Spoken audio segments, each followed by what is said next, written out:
ছবিতে বসে থাকা যেই ভদ্রলোককে দেখা যাচ্ছে, ওনার সামনের গাড়িতে ওনার স্ত্রী শুয়ে আছে। স্ত্রীর জানাজা হওয়ার কথা ছিল রাত 9টায়, কিন্তু উনি চাচ্ছিলেন না যে এত রাতে জানাজা হোক।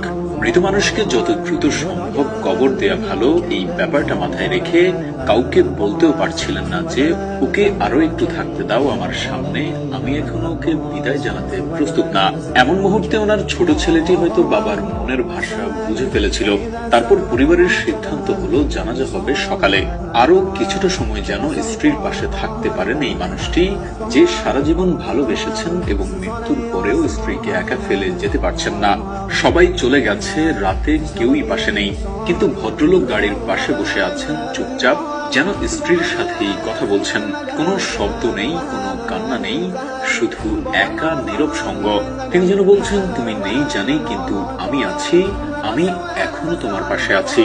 এটা কেবল ভালোবাসা না, এটা সঙ্গ, এটা প্রতিশ্রুতি, এটা এমন এক সম্পর্ক যেখানে মৃত্যুর সীমানা নয়। এই ঘটনাটা আমাদের শেখায়, ভালোবাসা মানে শুধু জীবনের সাথী হওয়া না, ভালোবাসা মানে মৃত্যুর পরেও সঙ্গী হওয়া, ছেড়ে না যাওয়া, পাশে থাকার অঙ্গীকার করা। আমরা সবাই জীবনে এমন একজনকে চাই যে শুধু জীবিত থাকাকালীন আমাদের ভালোবাসবে না, আমাদের অনুপস্থিতিতেও পাশে থাকবে, নিঃশব্দে, নিঃস্বার্থভাবে।